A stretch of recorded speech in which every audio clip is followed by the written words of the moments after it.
Welcome to Source Not Found, a show about the worst versions of your favorite things. Every other week, we take an IP, franchise, or fandom and examine it solely through its sequels, spin-offs, or side projects, basically anything but the source material. My name is Bo Woodall, and I contain multitudes, just like apparently James Bond's taste in alcohols. And I'm not Brandon June. Now, after a month of immersing myself in 007 graphic novels and movies and games, I'm Dr. Strangelove, or How I Learned to Stop Worrying and Love the Bond. God damn, that was so good. That was really good. I'm still really not a Bond guy, but like I get it now. You know, I think I've enjoyed too many Bond things to not say I'm a fan at this point. Right. I mean, that's the problem with some of the shit we cover, right? Like, you walk into it and it's, I'm not a fan of this. I've never really been a fan of this. And then all of a sudden you take in so much of it and you're like, but I appreciate it now. And I think that makes me a fan. Yeah. I guess. He got me. He got me with that fucking charm of his. I mean, especially the walls, here. The barriers. Especially here. This episode, we're covering 2026's AAA video game release, James Bond First Light. This was a big one, gang. Like, this is the first, I think, AAA Bond release since maybe GoldenEye as a AAA game. Honestly, I don't know. I'm trying to think. Because they tried with The World Is Not Enough. Play, you know? Yeah. They certainly didn't try with Daniel Craig's Bond. Like, we don't have a Skyfall video game, you know?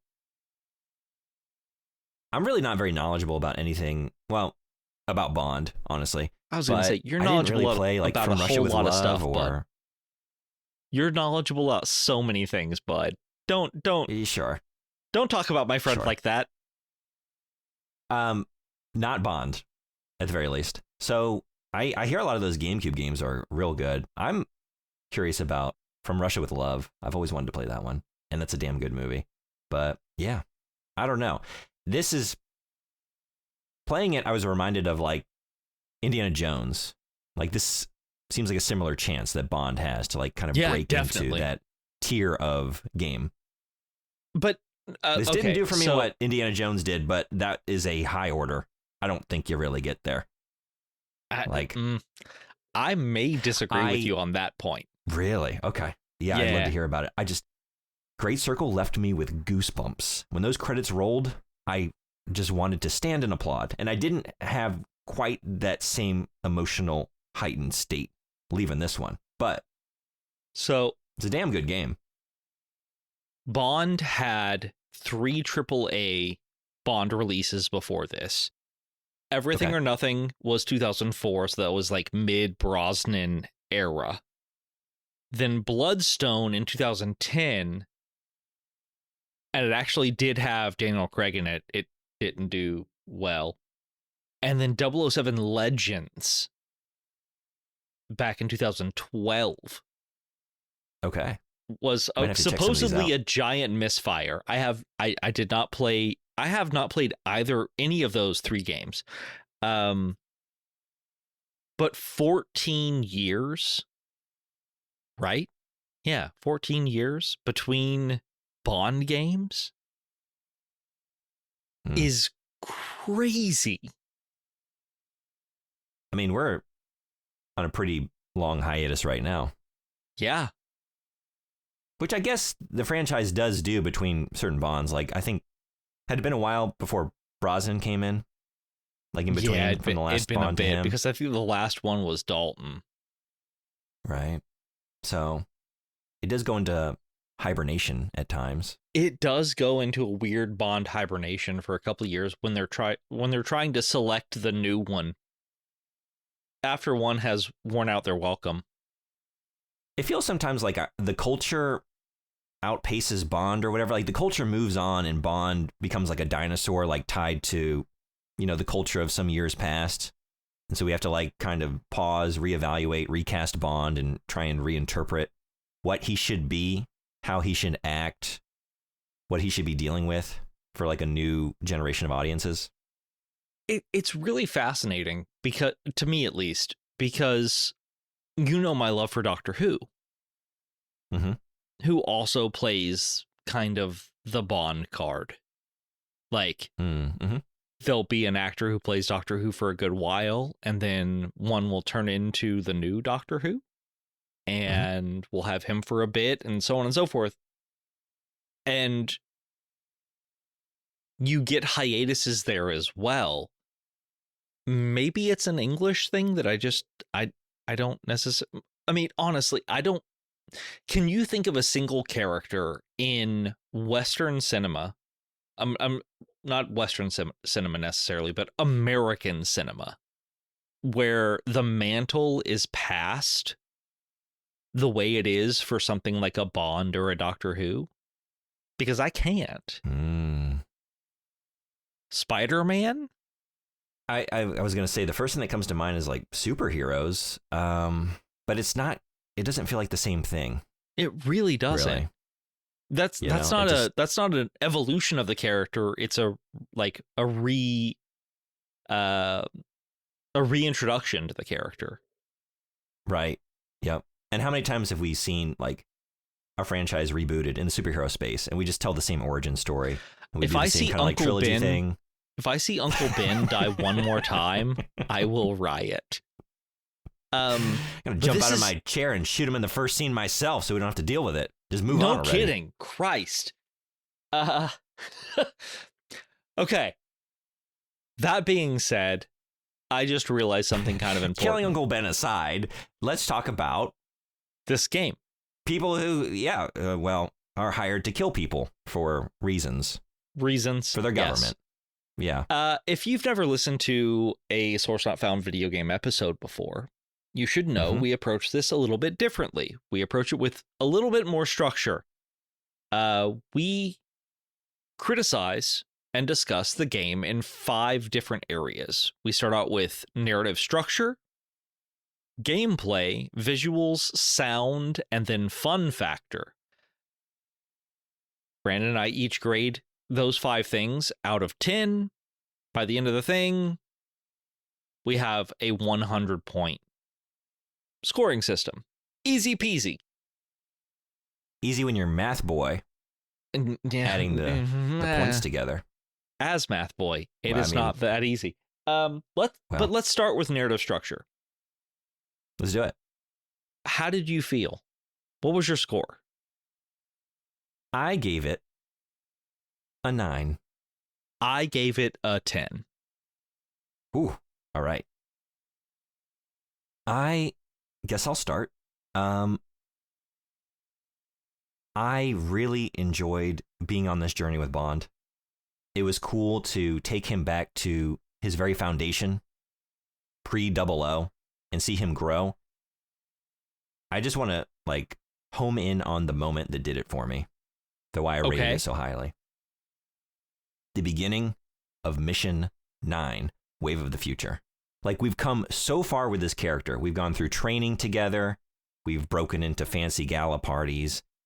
We've snuck around, back alleys and labs and server rooms and all that. And then we have that moment with Isola on the boat where we have this like romantic connection, which felt very Bond. And then we cut to them like in their scuba gear, like diving in, swimming in to like emerge from the Antarctic waters onto the ice. And the Bond music kicks in, and like the way that shot is composed, and then you kind of pan over this beautiful landscape, just very dynamic, all these glaciers and this big facility up nestled in the snowy mountains ahead. And that the fonts in this game, holy shit, 11 out of 10. Yeah. No, that's good. Wave of the Future on the screen, the Bond music, it felt like the beginning of a Bond feature film. The first scene, like the first 7 minutes or so that it's going to kick off, he's going to do this like little mini mission, and then we're going to get the theme. And like, it just felt so appropriate because like, that's the moment where I think he finally really became Bond for me in this narrative. And it was so earned. Like, we came so far with him, and he's along the way picked up different aspects of the character. But that was the moment where like, okay, now we are Bond. It was perfect. I loved it. Okay. So I do agree with He's you. Grimacing. I was trying to figure out how I was going to approach this, because I agree with you that Chapter 9 is when Bond becomes Bond. Oh, really? Okay. Yes. I thought that was the source of the grimace. No. But that's not what makes the story a 10 for me. Oh, yeah. I mean, that's not the best narrative moment, but I guess to just encapsulate like how much I enjoyed being on this. I didn't think I would really like the origin story or feel much about it, honestly. But the fact that it all came together in such a satisfying way. Yes. So the reason I scored this a 10, I was never, ever removed from my care of these characters, my interest. There was not a single moment that popped me out and was like, This game does something with the story that I don't think that Indiana Jones did, and I wish it would have. It compartmentalizes, and it does it cleverly. Every chapter is an episode. Every chapter is a movie of its own. Like, I feel like every chapter of this game, of which there are, 13? 12, 13? I remember like seeing MI6 at the end was mission 10, but then there's like tutorial stuff, and I don't really know exactly how you would break it down. That probably sounds right. No matter what, each chapter to me felt like a self-contained story. It gave me what I've always wanted from Bond, that Sherlock Holmes has always tried to do, and I realize that's a little bit of a paradigm shift without a clutch, but stick with me. There have been so many Sherlock Holmes TV shows that go into like season-long story arcs that just nobody gives a shit about for the most part. Like, if you hit 22 episodes of a Sherlock Holmes show, you're like, for the most part. This gave us 22 to 25 hours of a James Bond story with active story changes, new casts, introducing new characters, introducing new mechanics, introducing more difficulties, introducing so much. And by the end of it, you feel like you've actually earned that 00 status. That's very true. Like, Indiana Jones, I think, was an incredible game, an incredible standalone story. You could have made this into a 22 episode TV series, and I would have been riveted. There is no way you could have done that with Indiana Jones. Not with the game we played, at least. I guess I understand that point, yeah. But I think I completely agree. I think in terms of, I like the way you broke it down, like compartmentalized. Definitely agree. And in terms of like plotting and like just narrative threads and like an adventure, like it's all there. At a certain point, I mean, at every point, this is subjective, right? Sure. And I think my 9, the reason it doesn't really ascend past that is because, and I was trying to figure out why. At the end of the day, like I said, Indiana Jones gave me chills. I felt so much for the characters. Like it had heart. There was a heart. There was an emotional core to that game that I just felt lacking here. And I was trying to figure out why. Like there are certain characters. Greenway, my God. Lenny James is the performance of the game. I loved his character. Yes. I thought he was exceptional. And there are moments along the way where I really feel something, but overall, it was a fun adventure, but I didn't feel much on an emotional level.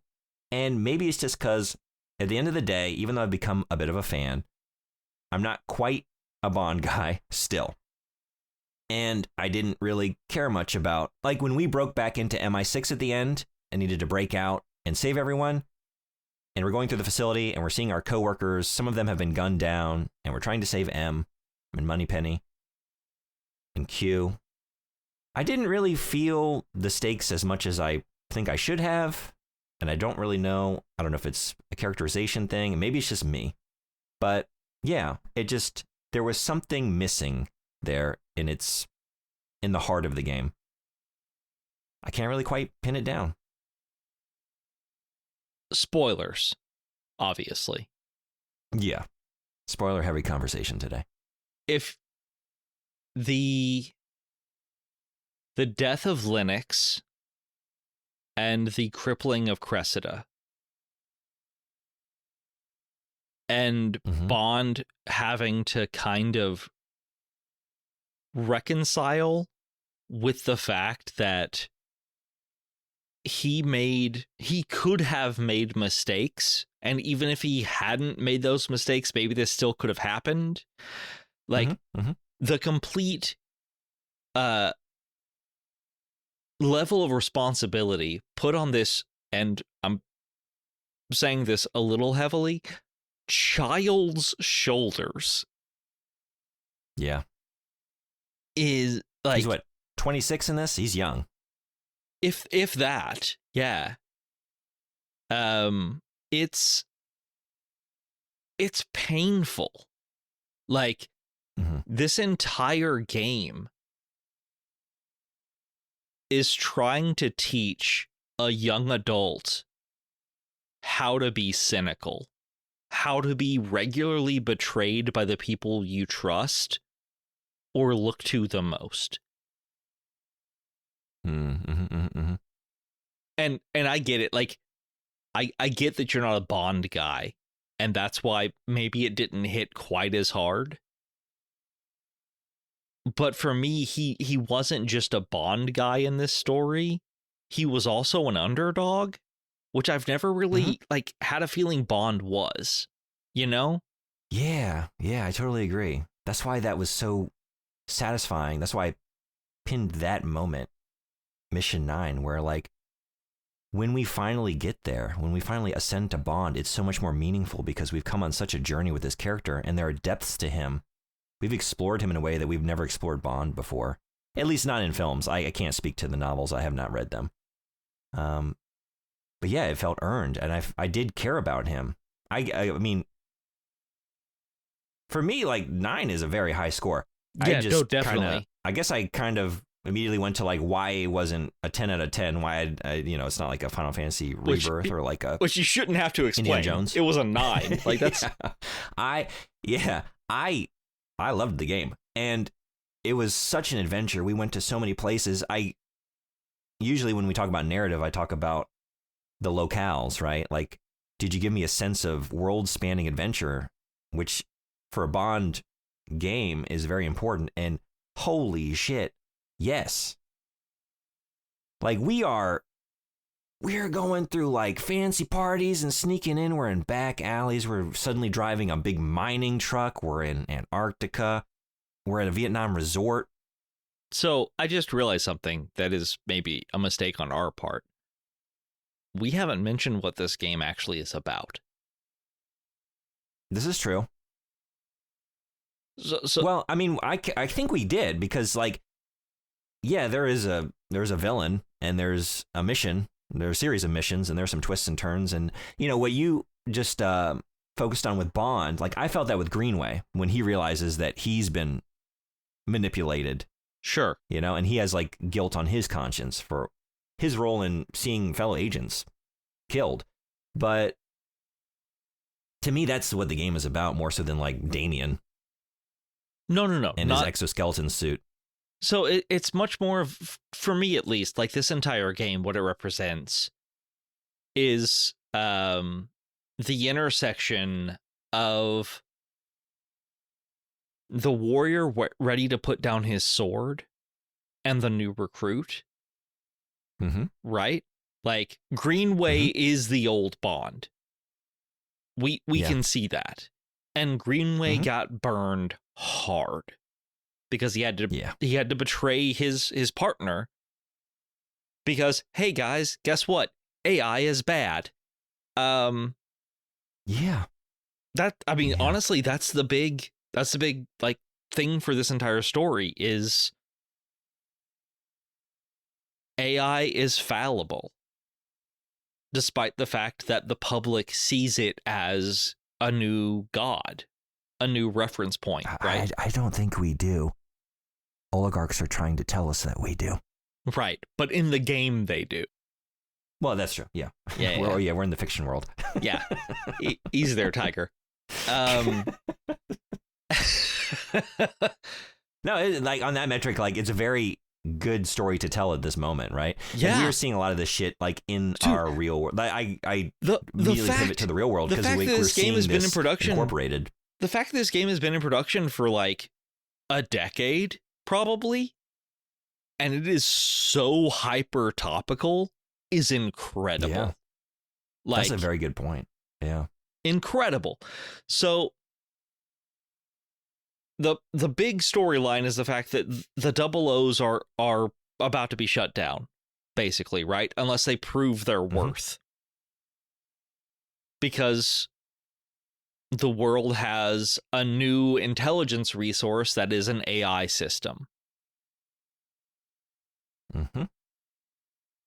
Problem is, as is wont to be with technology, that AI system has a controller, and that controller likes to feed that AI information for it to give everyone else. And so Greenway commits what he thinks is righteous espionage executions, but ends up being the murder of his colleagues. And Bond is stuck smack dab in the middle of this. And it is very much like an across the world sort of mission where you have several different, heads of security and information sources that you need to find, and why are they going after this? Why are they going after that? It's very, very, like I said, it could easily be a good season of TV. Yeah, absolutely. And this incorporates sound, visuals, and different things, but it's so rooted in place the entire way through. Like there's some Bond films, like Quantum of Solace is one of them, where I just like, you watch that, just like, where are we right now? And why does it matter? Yeah, why are we here? Hold on, who are we running from? Every location, like there are some missions I didn't care for as much, for sure. But I always knew where I was and why I was there and what I was doing. I knew the stakes, and I will never forget some of these. I don't know if you had any favorite missions. For me, it was, I guess as we're getting into gameplay, but I'm saving my favorite missions for fun factor, actually. Okay, yeah. Just wanted to, I'm going to probably bring up these three in multiple ways, but All the Time in the World, the chess match in Slovakia, yes. Uninvited in London, and Time to Die in Vietnam. Like those three kind of, for me, are the heights of the game. And I could just return to those and talk about my favorite things there and explain any number of factors in terms of like the visuals, the narrative, the sound design. But being there, being at that resort and being able to just like sneak in and break into the party of the fucking dude bros, and you can just like go around to all the NPCs and listen. Wait, that's what you did? You can listen. Yeah. Awesome. Wait, what? What did you do? Oh, I broke into the bar room and stole the key to the mini fridge, so they all loved me. I did that too. Oh, okay. Oh, okay. Yeah. No, well, yeah. I mean, they sent me on a mission to go get the key. Yes. Oh, but, like, okay. I Cool. initially snuck in there past the guards. But just to be there, and then you can, like, wander over, and, like, this dude's got a couple girls cornered, and he's just talking about his fucking fitness routine and his, like, symmetrical pecs or whatever. Like that kind of shit, like, the whole way through. I felt so rooted in the world. And yeah, this game has, like, this game is funny. And there's a whimsy to it. Like, it kind of just checks all the boxes. Like, we have important stakes that are topical and relevant to the world we're in now. It's rooted in character, and we're on this genuine journey with a character, and it's earned, and it's satisfying to see him go through this hero's journey. And yeah, the world is just so fleshed out. It's great. It's a great narrative. The villain is good too. Like, in terms of Bond villains, like the final encounter with Damien, where he's all like fucked up in his exoskeleton suit, and he's all stitched together. That's the thing that pisses me off. He's not the villain. Well, he's the final boss fight, yes, but he's not the villain. He is, in a lot of ways, a victim of these forces and these systems, like everyone else. Like, a lot of the players in this story are pawns of these things that transcend humanity, right? Right. So yeah, in that way. But he is, and, you know, to that point, it felt like, this is a gameplay thing. That final boss felt like, hey, we need a final boss here, but this isn't what the game is about. And we're not even going to really, like, it was a cool encounter, but the game knows what it needs to focus on and what you're there for and what it wants to communicate. And it's not like building all up to one final encounter with Damien, and it's like this big, difficult encounter that, like, encapsulates the entire game, you know? I'm going to have to disagree with you so fucking hard on this one. Really? Because it mirrors Bond. Like, Damien is Bond, and his father is Greenway. Like, it is the passing of the torch. It is the new versus the old. Like, that's what this entire game is all about, is being comfortable with passing the torch, right? Yeah. And so, like, the final boss fight, while it wasn't my favorite, like, boss fight, because it if they would have moved his mid-game fight to the end fight, it would have been fine with me. But instead, you had to face him, like 2 or 3 times? And it's kind of the same sort of mechanic. Yeah. Well, the last mechanic had some stuff that I really enjoyed that may come up. I guess I just mean, like, using your environment to freeze him, stall him, blind him. Yeah. But I feel like, narratively speaking, it fits so well with what this game is trying to convey. That, like, the future is now. Do with it as best you can. Like, take what you have learned from the past to move forward into something better. And Damien didn't learn that from his father, where Bond learned it well from Greenway, which is why he comes out on top, basically, with the assistance of Isola, obviously. But I don't know, like, that last boss fight, despite the fact that it can be seen initially as kind of rote and plugged in, like, I feel like it had to be the last fight in this game. It had to be Bond versus Damien. For sure. I actually don't think we disagree. That's kind of what I was getting at. You stated it more eloquently, because you are thinking beyond, like, just an encounter with the villain to, like, the implications, to, like, the thematic narrative weight that this all represents. And I was mostly thinking in terms of gameplay, but my point was basically, it doesn't feel like Bond needs to take out the villain, the bad guy, you know, and it's really all about that. It's about this one encounter between Bond and the one bad guy's plan to dominate the world by way of blank.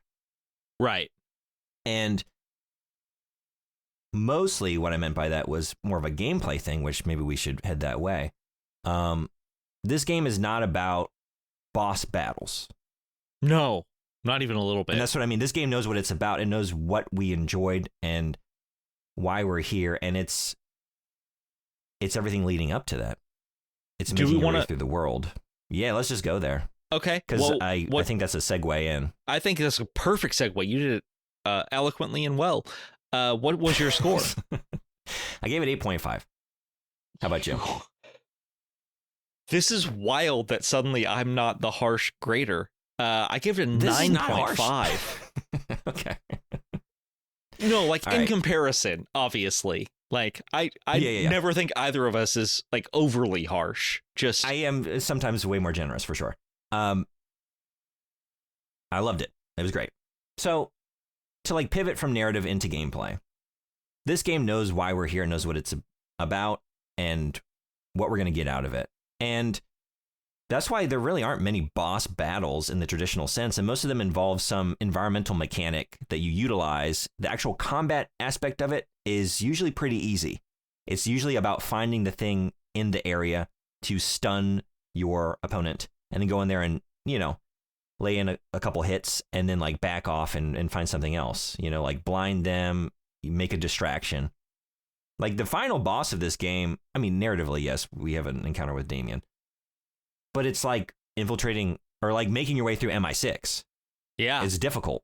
There are many enemies prowling around. There are snipers posted up. There's a lot to tangle with. And like that's what the game focuses on. That's where it excels.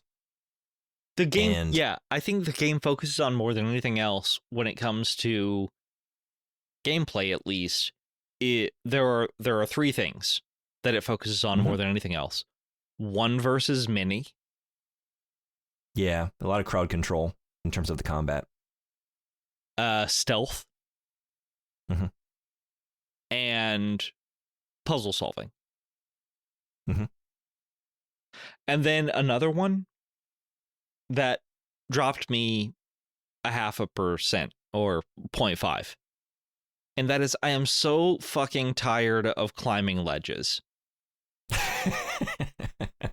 Look, yeah. It looked great. Like, it did. It looked great. We'll get into that with visuals and whatever. But I'm so tired of a game trying to redo what Uncharted did first and not try to make it special.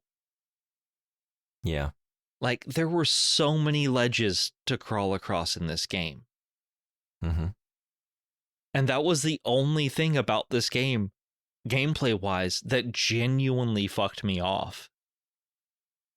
Yeah, that kind of encapsulates a general point I have why I didn't rate it so highly. There are certain aspects to this game that it's beautiful. It is well designed. It plays well. It's fluid. But going back to my point about Indiana Jones, which I just can't help but bring it up. It's, you know, we covered both. It fits. And it's like a similar kinds of IP and similar kind of comeback. There are times where it seems to lack heart, and it just seems to... I'm reminded that I'm playing modern video game, and some of the kind of homogeneity that results because of that. Platforming is a big one, right? There's just so much that's like, look for the yellow coloration on the ledge or whatever it is, or where the frost is built up, you know, and go for that. And you're kind of... Some of this game at times feels like it's kind of on rails. Yes. Not to any great degree, but a little too much. One community member, I streamed this on Twitch, and shout out to Dante. He calls it Hitman Light. But the reason I kept it at an 8.5, I loved playing this, and I loved the combat. It's very fluid. It's very fun. Feels good. And the shooting was good. And you're constantly going through all these different segments. It drops you into the car. You're driving. You're out of the car. You're sneaking. Shit kicks off. You're shooting. Run out of bullets. You're fighting. And it seamlessly pulls you through all of these vastly different gameplay segments. And they all feel great. They're very well executed. They're intuitive. And they're fun. But it felt kind of like it didn't quite flesh out some of the systems because of that. Like there's so much going on that it's attempting to do that, for example, with the stealth, I expected more pushback. Like I am bad at stealth. I didn't mind. This is not a criticism that comes from like something I desired from the game, just something that surprised me. I'm loud. I'm violent. I play stealth games that way, and so I don't play a lot of them, but I have tendencies. When I kick down a door into like the back kitchen or office and there are 4 enemies in there and none of them turn their heads, and then I sneak up on one guy and, you know, I go for like a takedown and I botch it, and we have this whole brawl, and on the other side of the desk there are 2 enemies that are just like looking at their phones and nothing happens. Like that happened multiple times throughout this where like it's a stealth game, but if you get caught, oh man, it's fine. It's fine because like I got fucked like 4 or 5 times where I drew too many people to my stuff, and I had to pause and reload a previous save because it was for sure man alive, they were not having it. It happens. But like if I'm playing a stealth game and an alarm kicks off, like a lot of times that's a fail state. Or like if we get through it, it's going to be long and protracted, and it's going to take everything I have, and you might as well just reload, like you said. I felt like I didn't really have to, like most of the time. Like I could make it work. I could like loop around and just like, you know, use your go bluff for like ability. some crits. Yeah. Well, it just like even when combat kicks off, I just felt like I always had a way to get through it. Oftentimes, even if I didn't have like any supplies or like ammo, and it was fun. That's like kind of the conflict I'm feeling when I'm trying to score it, because at the end of the day, like I felt like a very capable Bond hero, and I liked that the game was open to me playing it the way I wanted to play it, and didn't force me to like stealth it, and didn't give me like these extreme challenges and difficulties and fail states when I inevitably came in loud and violent. It was nice that it accommodated my play style, but I can't help but like on the other end of it, having finished it, look back and think like, but because of that, the stealth, the alarms, some of these like obstacles in the game lacked weight because of that. So, if that makes if sense. I may, so it's like it does 3 things super, super well, but nothing excellent. I think because it's doing these things well, because the combat is so good and fun and fluid, it undercuts the stress of the stealth segment. If you can alert the guards and they set the alarms off and 10 guys rush in, but you just feel like you can dispatch them all easily, like that's very fun. But now I'm playing a brawler, and I like that it's doing both things, but it just kind of makes the stealth less meaningful, you know? And the fact that like there was no mechanic to hide bodies, you know, it just felt like the stealth part of it was kind of undercooked, which was very surprising to me considering this is the Hitman developer. But like it just felt like for a game that did focus so much on stealth, a lot of things I expected, like enemies being alerted by my very loud activities in the same room, leaving bodies around and not being able to do anything about them, like that, it honestly surprised me. I expected more pushback from that system. So there was that. There was the kind of on rails feel to some of the segments, like the platforming. The fact that at one point I was in this firefight and someone came into my stream and said, "Did you just suddenly get like really good at games?" Like, what are you talking about? And he's just like, it was Frederick, beloved patron. He's like, you got a headshot, popped off his helmet. he ducked down and you immediately readjusted and got another headshot. I was like, yeah, there's an aim assist. I wonder if I can turn that off. You can't.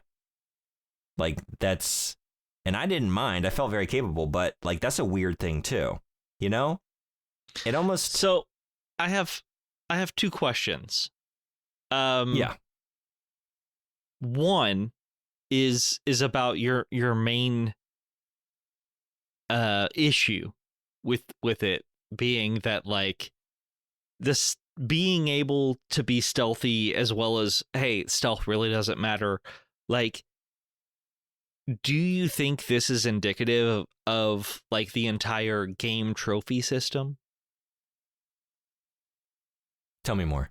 Okay, so like there are trophies you can earn for this game, like make it through an entire mission without alerting an enemy. Gotcha. Yeah. You know, make it through an entire mission by headshotting every enemy you come across. That sort of thing. Like, at what point is the game more trophy, less game? I guess like this game, I thought it was balanced pretty well with the stealth and the gunplay, only because 3 separate times I was wildly unstealthy and it got to the point where I hit a fail state. But like, do you think more games are going to do that, where it's, hey, we know you love to play stealth, but we also want you to continue on with the story, so we're going to make it easy for you to keep going. But if you want to go back and play this mission and be stealth the whole way through, we're down with that as well. That's a good point. Like, I was seeing along the way, okay, there is a way to play this or to go back to levels and like kind of almost in terms of like modular, like from the player's choice, slot back in these difficulties or this pushback that I felt like was kind of lacking, like get through it without alerting anybody. Like, there's that. But I don't tend to go for that stuff. I don't really spend a lot of time doing like challenge runs or like, was it tax sim? Like all the extra challenges that you could opt in for. The tax sim is so incredibly different. I'll talk about that later. Yeah. I checked out a little bit of it, but that's just not really, I don't tend to do that stuff in games. I tend to do, you know, the main campaign, and I'll judge it on that.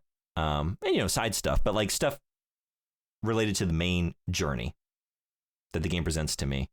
And so I did think about that when I was thinking about how to score it. Like, that stuff is there, but yeah, I just really felt like at the end of it, on a personal subjective level, I kind of appreciate how it was designed because I had such a good time and it allowed me to just play it the way I wanted to play it. And I wanted to be loud and violent and shoot and brawl, and I loved it. But I can't help but notice that like these systems are there and they end up meaning less because of the other systems that are also there. And it felt a little, I don't want to say confused because I really don't feel negatively about it, but yeah, it just felt a little muddled in that way in terms of gameplay. So I did knock it down a little bit. Okay, so I have one more question, and then I'll give you the reason why I scored it so high. The next question is in regards to the aim assist thing.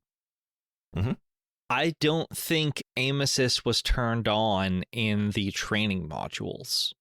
Do you think that there was a chance that because we went through everything, it gave us that as a bonus? This is completely hypothetical. I have not looked that up, but I didn't feel aim assist in QLab, especially initially where you're being trained on targeting and stuff. So like maybe it's indicative of the fact that you have grown so much as a soldier effectively that the aim assist is kind of a benefit you acquire, like RPG style. That's a great point. Because I was thinking about this. I was thinking specifically about the difference between the issues I just raised and how well the tutorial is done. Because the tutorial, like, in terms of just like delivering information and mechanics to a player, it is expertly done. It's the best tutorial I've ever played in a video game, bar none. Best tutorial I've ever played in a video game, no question. It's very good. Because it's narratively appropriate. Like, you are being thrown into this training. You're having so much thrown at you every day. You're going through all different kinds of training in terms of like vehicles So good. and So good. hand-to-hand combat and firearms, and it drops you into something like, do this thing. And then you do it and it's like, boom, you're driving. You're platforming. You're over here. And you felt like Bond going through this gauntlet of just like being inundated with this entirely new set of demands upon him, to go through this training. Like, and I loved games do this a lot where like it puts you in an unwinnable situation, or sometimes like you can technically win it, but you're not really meant to. Like you go in and you're cocky and you get in that very first brawl and you get your ass handed to you and you literally don't have the mechanics to really defend yourself or fight it effectively. Like the game hasn't given you that. And so you get knocked around and then you go into your training and then you get all those mechanics that you were lacking. And it kind of reinforces the idea of like, yeah, this guy had some experience out there. Like the very first mission you're on with him, like he's been out in the field. He's gotten into combat, but he was headstrong. He was lacking foundation and all these other things. And his arrogance made him think he didn't need them. And he just waltzed in here thinking he would be fine. And he wasn't. And then you pick that up. Like it all just felt like, to your point, like that tutorial, S tier. Great. And you almost feel like, am I actually internalizing any of this? We're going through so many things so fast, but yeah, actually, you pick it up. You get what you need. And like, oh yeah, we don't need this like highly gamified, like, okay, now take down the enemy 5 times and like a little counter in your UI, like 1, 2, 3, 4, 5, like the way a lot of modern games do it. And here is why I scored it so high, and then we'll move on to visuals. You never get to be comfortable as Bond, which I think is so fucking brilliant. You're constantly acquiring either new weapons, new Q gear, new vehicles you have to drive, new methodologies, new things you have to do. You are never at a point in this game where you have all of the tools that you've already learned how to use. And it's fucking brilliant. The only time you get to use everything wholesale is when Q leaves you his like full command of his suite and you feel like a god and it's awesome. And then it's taken away from you because you are not that. Like most games you play, by the third act, you have seen every weapon, you have learned how to do everything you need to do, and now you're just learning how to do it better, faster, smarter, right? Like that is the point. This game is constantly giving you new little tools to play with, even by the last act of the game. That is so crazy to me. Yeah. That discomfort is embraced for this game. It is, but then also to return to the point about the aim assist. So like that to me is the inverse of what you're talking about now and what we talked about with the tutorial, where like that was rooted in like a narrative reason and it just felt holistic. The aim assist, like I'm James Bond, but like I'm still training. Like I haven't been doing this very long. Like the fact that I'm getting through these insane firefights with such ease. And again, I kick off the alarm. 10 dudes rush in. I'm kind of okay. I'll just brawl my way through them. Like at times I felt like a god. Unless they have the shotguns. Those shotguns hit hard. I mean, I'm not saying I didn't fail. Like I failed plenty. Like I managed to fuck up many situations. But at the end of the day, like I was just felt like this isn't that difficult. This is just me being me. I didn't feel like the game was pushing back on me so much. Like, and I got away with so much more than I expected. So yeah, to that point, like I didn't really feel like Bond at those times. Like I felt like, I don't know. I guess I kind of did in terms of like you watch a movie, you watch Pierce Brosnan like run through a facility and like, every enemy has a machine gun or whatever and nobody can hit him. and then he just like dispatches them with ease. It's like I, in that I guess regard, but that was my big question. Like, what did you want from a Bond game? that's what I mean. Like, that's why it's kind of confused for me, you know, because like it's very fun, but then it's like, do you want me to feel like I'm growing into this character or that I'm already there? I guess is what I'm getting at, you know? And when I just feel like so capable, then it's like I'm a superhero, you know? But then other times it's like, but no, we're still growing, and like the narrative is kind of reinforcing this idea of like he still has a lot to learn. You know, and it's like, again, none of these are big criticisms from me because I had fun throughout and I loved all these systems, but I felt like they brushed up against one another and there was some friction there in terms of like some areas where the game was like so holistically, so well designed that everything was like fitting together of a piece. These other times were like the stealth mixed with the combat, mixed with my capabilities, mixed with what the narrative is trying to convey. And again, like I would have kept the aim assist on. I'm not very good at shooting, and I'm also playing on console on controller. But it was weird to me, like from a developer and from a game that at times seemed to want to deliver like a sandbox to the player and give them a lot of options for how to approach a level. To then like not give certain options, like you couldn't turn that off, or you can platform here, but not over there. You know, it's like, well, am I superhero James Bond that can like scale up and like jump on this windowsill? Or am I video game character that has to look for the yellow colored pipe and just make my way there? And there was like a couple things like that it didn't quite ascend to what I think it maybe could have been. No, definitely. I agree with that. The only pushback I have, and it's very, very small, I'm relatively certain I died earlier on in this game than I did later on in the game. And I think For that's sure. the point. Yeah. Right? That's a fair point. Yeah. And the fact that we've already talked a little bit about the boss fights.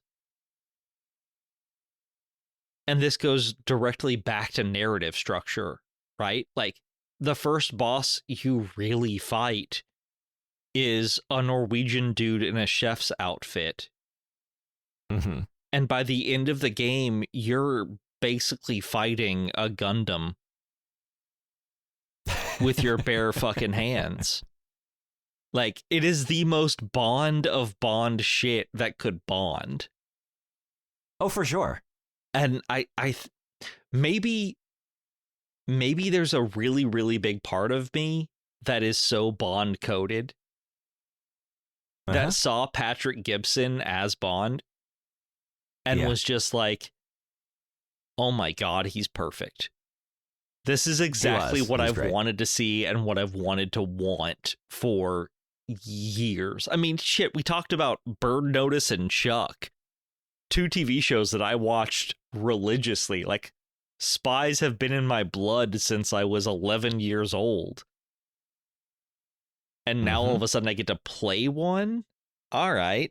So maybe there's something there, but I still fucking hate those ledges. Yeah, no, I mean, I agree with most of your points. Just for me, like, it fell short in a couple areas, but that's not to say, again, 8.5. 8.5 is certainly a pass. We're almost at A territory. Like, I just felt like there was room to grow there, but that's not to say like it didn't achieve the things that you mentioned. Like, I really think it did. But you mentioned Bond. You mentioned Patrick Gibson. Do you want to talk about some performances, some sounds in this soundscape? Well, visuals first, then sounds. You want to do visuals? Do you want to talk about Patrick Gibson and his handsome face and that scar on it? All of them. Holy, I gave it a 10. Like, I put this up there with Indiana Jones. I gave it a 9.5. I didn't mind because they were very, very funny. Again, this game is fucking funny intentionally and even funnier unintentionally. I had so many bugs, and or like goofy moments. Really? But they were great. Yeah. I had no bugs I in my give it game. an 11 because I enjoyed them so much. Like weird visual things. Seeing Teresa in her red bikini in Vietnam. Mm-hmm. Dang. Azola just walking around in her little cocktail dress at the chess match. Like the entire game for me was so carefully constructed and beautifully acted. Again, the only problem I had with it were the fucking ledges, and I already took points off for that, so I can't do that again. Yeah, everybody looked great. I love their character designs. Like in terms of just visual fidelity, like beyond 10. Like it's gorgeous. I didn't really, this is part of like my issue earlier when I said like there was just some areas where it lacked heart. I wanted to care more about Moneypenny. You know, I felt that there was something there, but I just, at the end of the day, I loved her. I loved her character design. I think we needed more of her. I think we needed her to maybe matter a little bit more in the story. Yeah. You know? I wanted to be more invested in her that. than I was. But her fit, her fucking pants, goddamn. Like every time we would just go back and meet her, it's like that. I like her design. Yeah, and you're in so many different locations and they all look gorgeous. Vietnam. There's nothing I love. Oh my god. That resort. Oh my god. I really think the Pearl Resort may be my favorite video game location. That was one of my three. It was stunning. It was perfect. It was. You're looking out. You got these fucking dude bros awkwardly dancing around this bar. You're surrounded by lush greenery. You look out at the shimmering ocean waters and everything just looks so great. There is nothing I like more, maybe, than sneaking around a fancy party I'm not supposed to be in. Oh my god, it was so good. One of my favorite things to do in a video game. This game gave me 3 of those. 3. Like that's, I mean, we're kind of going back to gameplay, but just visually, like, again, all the time in the world, uninvited, time to die. All to a certain degree, I'm around rich assholes and I get to sneak around and break into their shit. I loved it. And bringing back to my introduction, in all 3 of those, James Bond drinks a different liquor. The dude contains multitudes. What did he drink? Huh? What did he drink each time? I didn't keep track of this. I'm pretty sure he took champagne at the chess match. I know for a fact in Vietnam, the hotel gifted him a bottle of bourbon that was, if I'm not mistaken, like $2,600. That was just left in his room. And he got a rum drink in his chair when he takes the earpiece out, and he's like, Moneypenny's like, what are you doing? And he's like, I'm waiting for the party. And he orders a fucking caipirinha or something. It's just so fucking good. And so pretty. So pretty. And again, these locations, like I mentioned before, I was always so rooted in place. And the level design is so amazing. And just how they visually construct these, again, for me, the heights of the game. The fancy parties that I'm not supposed to be in. I loved it. Can I mention, but before we move on, I want to mention one thing that visually I didn't expect it to hit me, but it hit me in the gut. And that is this version of Q. He was great. Like a very handsome, mustachioed British gentleman who has no time for your bullshit, but will still put up with it. He was wonderful. He was. We were talking about Q, I think last episode. Yeah. In terms of like John Cleese and the different takes on him. And he brought a lot of different aspects of different Qs together, but like wholly new. Yeah. Where like Okay. This game, the heart, I said I felt like it was lacking at times. If we had a few more moments of that, that moment when you are creeping around MI6, you're down in the labs, enemies are everywhere, and you look through the window down at two guards, and Q sneaks in, jumps up onto the sofa, and flips down into the cushions to escape. It's so Fucking good. 11 out of 10 moment. I was like, that we just needed like a little bit more of that along the way with some of the other peripheral characters, you know, in this world to like endear them to me a little bit more. But like Q, no issues there. That moment was great. I loved it. This Q had like John Waters meets Sam Elliott meets fucking, I don't know, the most British man you can think of. Yeah, well, yeah. And then all that kind of pasted on like the foundation of like James Woods' face, like at certain angles, like I would so see James Wood. It doesn't really bring me joy because we don't want to talk about him on a personal level as a character right now. But just he's got a nice face, and you know he's in good movies and he's good in them. Anyway, but yeah, I like your guys is better. Let's talk about your guys. Yeah. Are you drunk? That was the weirdest fucking.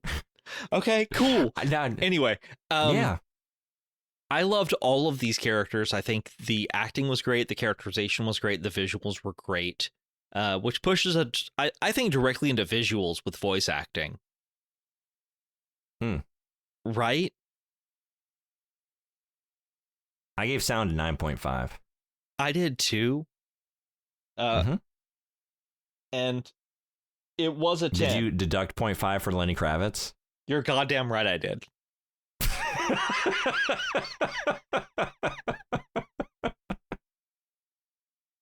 All right, so fun factor. I've never been so disappointed in a famous person cameo. When he showed up, I said aloud, "Oh, I forgot Lenny Kravitz was in this." Right. And then like within 2 minutes of him exiting the game for the last time, the last scene with him, I once again forgot Lenny Kravitz was in this.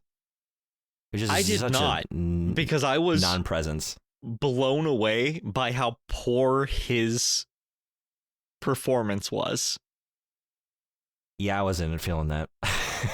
From my understanding, the DLC is based entirely around his character. Oh, fun. I am, for lack of a better word, concerned. I was wondering, like, why? Just a lot of whys. I don't know. Dude, and maybe there's an easily researchable reason. They had wonderful actor Gemma Chan to voice and act the role of the person who runs the tax sim. What? Why? Who did he pay? Maybe someone, on the dev team is just a big Lenny Kravitz fan. I don't know. Maybe there's some brand synergy happening here, from a corporate level. I have no idea. All I know is that he was, he looked cool in the role. Like, when he emerged, he looked great. Like, he looked going back awesome. to visuals. Yeah, when he walked in, like maybe he's gonna be something, and he started talking. But instead, he's not gonna sounded be like he face fucked a helium balloon. Wow. Okay. I thought the performance was kind of amateurish, but I wasn't gonna go that fucking hard. Again, this game could have been a perfect 10 across the board for me if it wasn't for Lenny Kravitz and Ledges. Okay, other performances, stellar. Soundscape, stellar. Like wherever I was, like the clinking of glasses from rich assholes, the sounds of the jungle around me, the Lana Del Rey theme song.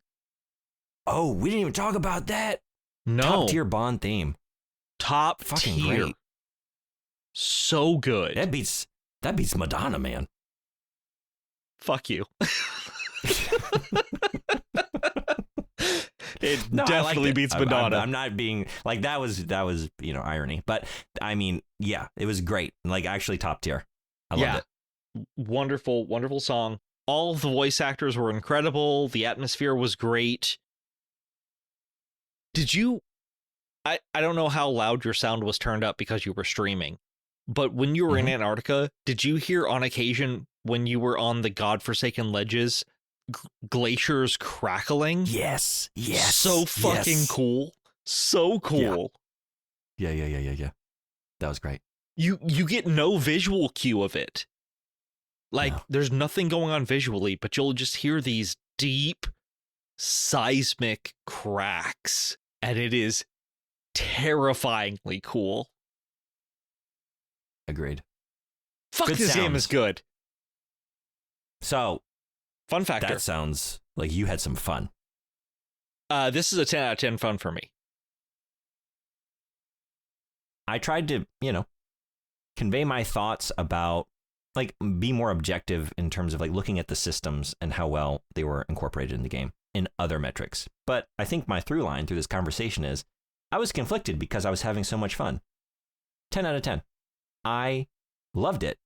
Again, maybe the stealth was a little undercooked or, had issues with how it butted up against other systems, but to my benefit, it was a blast. Right? Fuck, man. It was so much fun. Like, the driving, the fighting, the shooting. Well, I didn't like the platforming, but everything else was so much fun that I didn't care. Fine, I'll hop across some ledges so I can get to the next. I will say, 10 out of 10 some of the platforming platforming was fun when it was mid gunfight. Like hopping over or hopping behind a barrel to get some cover, and the barrel would be shot to fuck all, and then you'd have to sprint to another barrel. In that regard, like, yeah, not like platforming in terms of like scaling vertically up some structure or building or something, but no, yeah, using your environment, like vaulting over some crates and ducking behind them, like that was great. This game is a blast. I had a fantastic time. I had so much fun. Like, again, it's light on like the more immersive sim style elements, and like the sandbox, like they geared it towards a more like narrative focused experience, I think, to its benefit overall. So, there's like less player agency there. But when it comes to games like this that give you multiple ways to approach a problem in that way, it's always fun to, when everyone is dead, because again, I play these violently, to walk back through the level on the other side of just, you're in the quiet calm of corpses. The alarms have all ceased. You have all the keys. You have all the key cards. You have all the passcodes. You got all the goodies. And now you're just walking around like, oh, that vent. I could have come in through that. Oh, shit. I could have also come in over there and like hacked that thing and done that and lowered those shutters. Seeing the other ways that I could have approached the situation is such a joy. This game gives you a lot of options, more than you would expect if you just saw like AAA James Bond single player narrative action adventure game. You might think like, it's going to be pretty like linear and on rails and shooting and fighting through, and then like kind of following the through line that the game presents you. But like it gives you some pretty expansive options, particularly in a few levels. So much fun. So much fun. And for me, and I don't think I say this lightly, we've covered enough video games on this podcast that I think you could tell me if I was being completely full of shit here. I don't know, outside of spending 180 hours with Cloud Strife, that I've ever felt so connected to a video game character while playing him as I did this game. Like, Indiana Jones would be close. But I think Indiana Jones was mid-career Indiana Jones. So, like, me fucking up made him look bad. Yeah. Where in this, I am a young upstart James Bond. So me fucking up is me learning. And I don't know, man. Every mission brought something new. Every Q gadget. I mean, we didn't even talk about the Q gadgets, really. Not that we need to. There are lasers and rockets and sensors galore. But we also didn't talk about getting in the Aston Martin in like the final moments of the game and again, just fucking letting her rip. You feel Holy like a shit. god. Yeah. Yeah, in that moment, and for the sure. entire time the Aston Martin's talking to you like, are you sure you want to do that? And it's so good. Yeah. But I mean, despite the fact that this game does have its shortcomings, right? Like you said, the boss battles are 80% and like working on environmental effects to affect the boss, and then 10 to 20% actual direct combat. I walked away from this feeling like I knew Bond better than I had watching an entire marathon of Bond films. And I think I may like this Bond better. He is a real ass human person. Yeah. You know? It didn't feel forced like Connery or Dalton or Brosnan even, or Craig for that matter. And he didn't feel like just a blunt instrument like Craig. And he didn't feel just like a suave, debonair charmer like Dalton. Like, he felt wholly created. And it kind of made me fall in love with the character again. Yeah. Because he also avoided some of the pitfalls that we've seen through our research of Bond. He wasn't blowing cigar smoke directly in someone's face. In fact, no. He was kind of a gentleman. He also didn't get fed any figs. He didn't get fed figs, but like he cared. Like, yeah. He showed more care about a Bond girl than any Bond I think I may have seen. Like, when Teresa was in danger, because like he slips all three scientists like a heart monitor and their drink or whatever. Yeah. Yeah. Right. You have to bust ass and give her mouth to mouth and like bring her back. And not just because you think she's the target. Yeah. I don't like the most I feel like I've seen is it Tomorrow Never Dies when is it Terry Hatcher? Like, yeah. When she's killed and Bond comes up and like, what is the extent of that? He, you know, you get a moment and he brushes her hair from her face and that's looks it. At her. And then we were just back to the adventure. Like, yeah, like again, this is a human guy he contains multitudes. Like you said, like he's an actual character, like a person. Bond so much of the time is just like, he's just too capable and too charming and too slick for me to really connect with him on any emotional level. So I can enjoy the action adventure movie and be there for that. But I'm not going to really think much about what he's thinking because I don't know what he's thinking, really. Is he thinking? Here is maybe my first thought and my last thought about this game. Mm-hmm.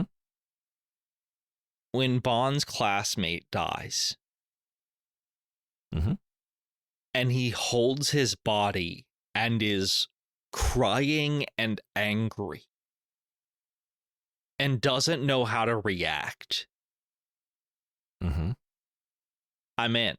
Because we've never seen Bond do that. Yeah. If someone dies, Bond's response is, another one has died. Deuces, I have better shit to do. This is someone emotionally and mentally hurt by losing a comrade. He does it with, what was his name? It's gonna kill me.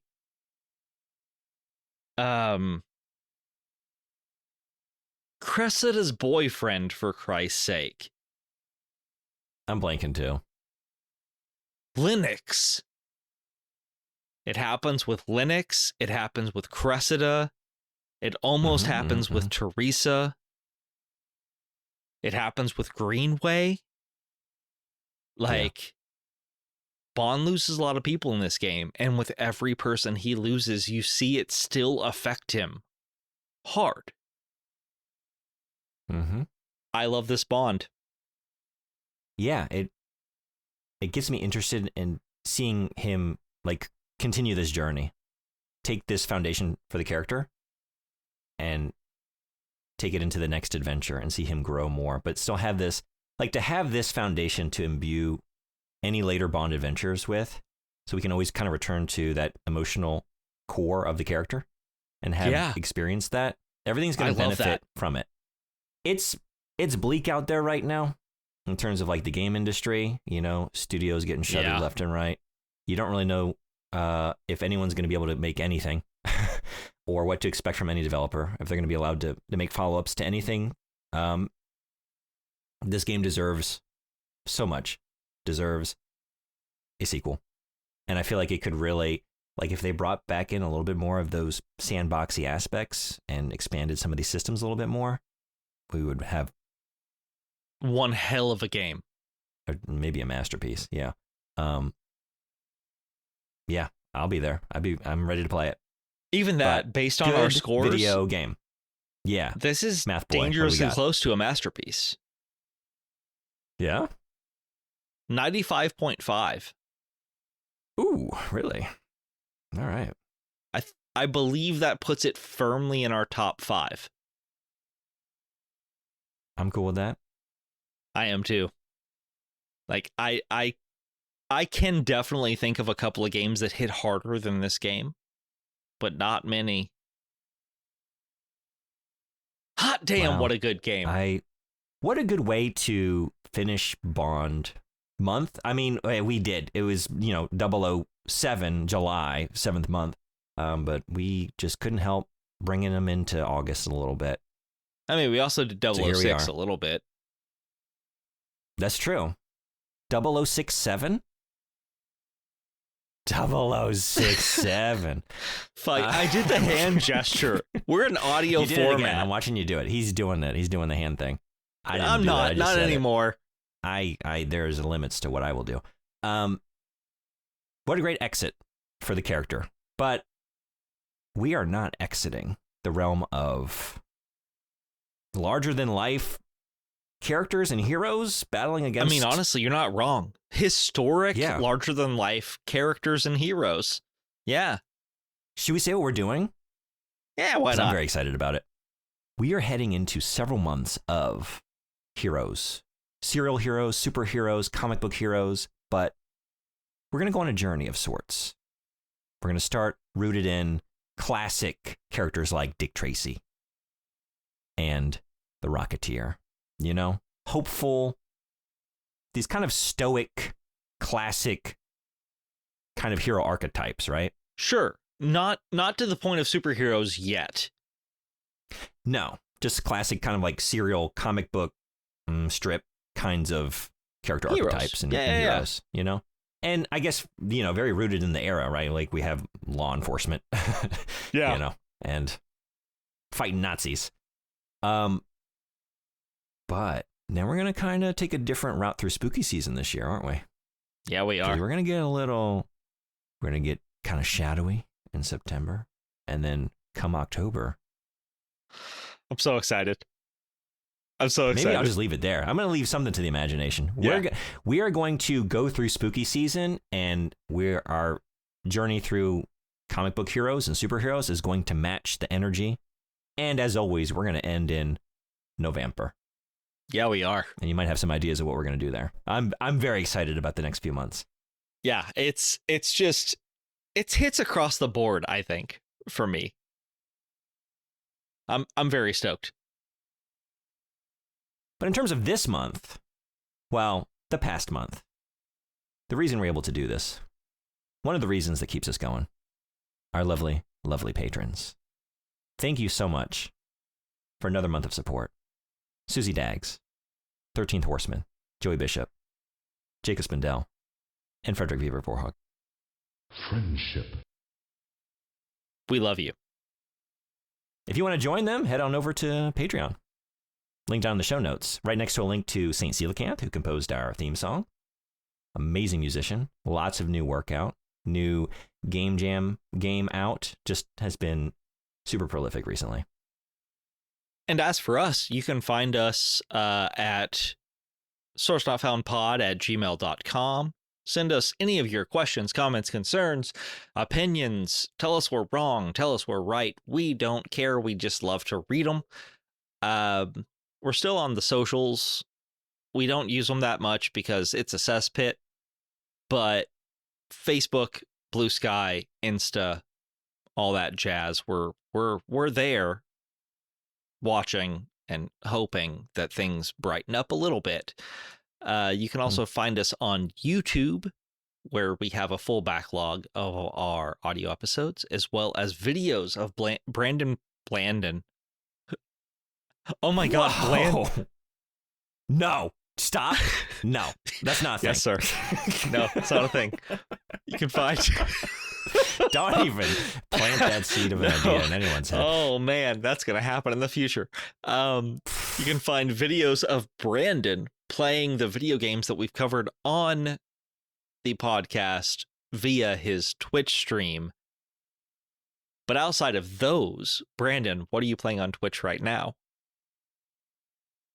So yeah, we might not hang out on the socials too much, but I hang out on Twitch quite a bit. So if you want to hang out with one half of this duo, check out the link down in the show notes, twitch.tv/LeJuneBug. I'm there quite often.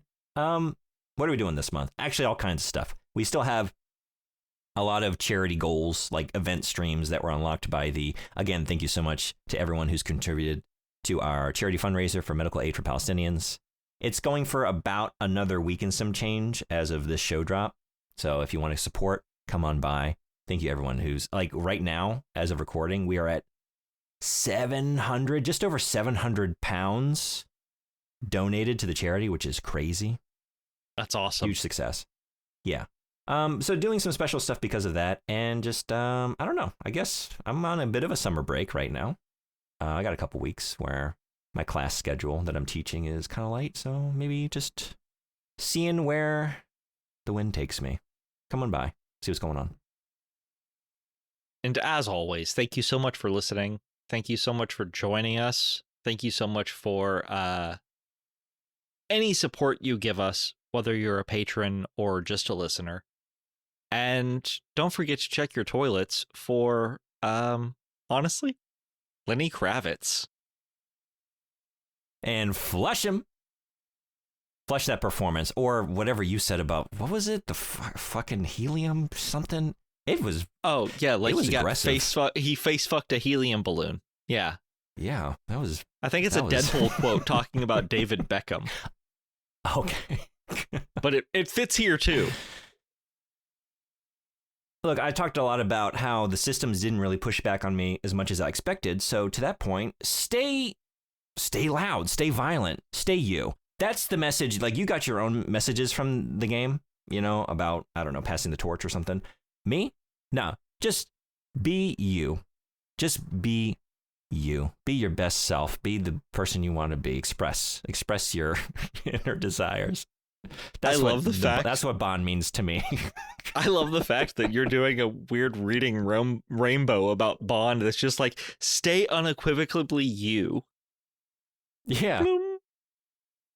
It's important, in these times of AI. Just remember what makes you human, Stand against AI horseshit by being so quintessentially human that no AI system could even hope to replicate it. They can't even contend with the multitudes that we contain. And now you need to say 5 words that AI cannot replicate. Pineapple, champagne, Vietnam, Aston Martin. That's 5. Scar. The look on your face was full of both terror and confusion. Don't put me on the spot. People are going to read into this and try and do armchair psychologizing, about wait, he led with pineapple. Okay, so that he's got some family issues that he needs to sort out on that one. You know, he's obviously the a spiky exterior swinger. and the pineapple. It kind of communicates like this bristly exterior, but within, you know, the sweet fruit within, but like you can't get at it because he's putting up these. You know, I'm doing it to myself. And you know what? Can't do that. Fucking AI. We should probably just stop the show. Maybe. Yeah. Check your toilets for AI. And flush it.